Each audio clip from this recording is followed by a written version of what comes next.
ప్రస్తుతం తెలంగాణ అసెంబ్లీ సమావేశాలు నడుస్తున్నాయి కాబట్టి ఒక చిన్న పెద్ద సమస్యే. అదే ఇది ఎవరు పట్టించుకోవట్లేదు. రాష్ట్రంలో చాలామంది కూడా అంటే చాలా సమస్యలు ఉన్నాయి. చాలా సమస్యలను బట్టి కానీ ఈ సమస్య మీద ఎవరు పట్టించుకోవట్లేదు.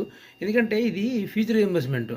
చాలామందికి ఇప్పుడు ఇంటర్మీడియేట్ అయిపోయిన తర్వాత ఎస్సీ, ఎస్టీ, బీసీ, మైనారిటీ అందరికి కూడా స్కాలర్‌షిప్‌లు ఇస్తున్నారు. ఇంటర్మీడియేట్ 10థ్ కూడా కొన్ని ఇంటర్మీడియేట్, బీటెక్ వాళ్ళకు కూడా ఇస్తున్నారు.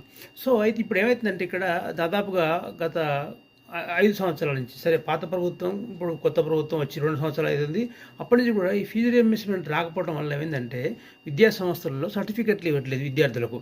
ఇది చాలా లాస్ అవుతుంది. ఉన్నత విద్యకు వెళ్ళటానికి, ఏదైనా ఉద్యోగాలకు వెళ్ళటానికి కొంతమంది 5 ఇయర్స్ బీటెక్ చేసిన తర్వాత వాళ్ళకు పై ఉద్యోగాలు పోవాలంటే ఉద్యోగాలు వచ్చినాయి. బట్ కానీ సర్టిఫికెట్లు ఇవ్వట్లేదు. ఎందుకంటే ఫీజు రీయింబర్స్‌మెంట్ గవర్నమెంట్ మాకు ఇవ్వలేదు కాబట్టి మీకు ఇవ్వనండి, సర్టిఫికెట్లు ఇవ్వనండి. సర్టిఫికెట్ లేకపోతే కంపెనీలు చేర్చుకోరు.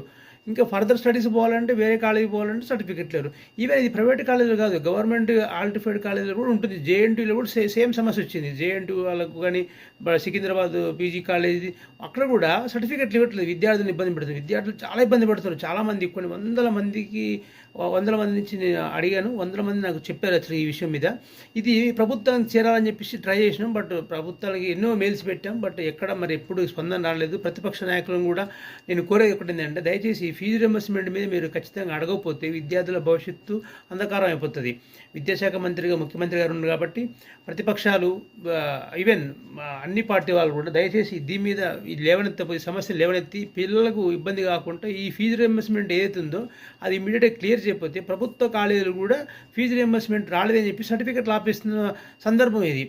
సీఎం గారు చెప్పారు ఆ మధ్య ఎప్పుడో, లేదు గవర్నమెంట్ కాలేజీలు అట్లా ఎట్టి పరిస్థితి ఎవరిని అడిగితే మాకు చెప్పండి. ఏం చెప్పినా ఎవరు చెప్తారు, వాళ్ళు ఎవరికి పెట్టడానికి మెయిల్ పెట్టాలని ఎవరు రెస్పాండ్ అవ్వట్లేదు. సో చాలామంది ఇవాటికి కూడా సేమ్ పరిస్థితి ఉంది. జేఎన్టీయూలో ఎక్కడైనా సికింద్రాబాద్ పీజీ కాలేజీ కానీ ఇంకెక్కడైనా ప్రైవేట్ కాలేజీ అయితే ఇంకా దారుణంగా ఉన్నాయి. సో ఫీజు రీయింబర్స్‌మెంట్ ఇవ్వకపోతే పిల్లల భవిష్యత్తు ఆగమవుతుంది. దయచేసి సీఎం గారు దీని మీద ఆలోచించాలి.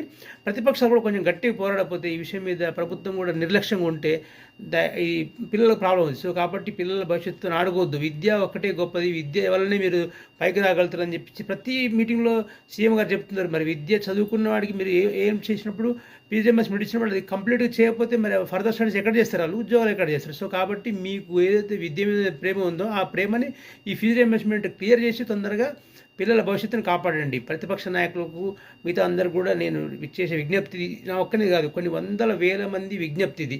సో ఇది అసెంబ్లీ దాకా చేరాలి. ఖచ్చితంగా ఈసారి అసెంబ్లీలో ఈ చర్చ జరగాలి. ఈ ఫీజు రీయింబర్స్‌మెంట్ వస్తే పిల్లలకు భవిష్యత్తు బాగుంటుంది కాబట్టి పిల్లల దృష్టిని పెట్టుకొని ఆలోచించాల్సిందిగా మనవి. దయచేసి ఇది ఖచ్చితంగా ఈ అసెంబ్లీలో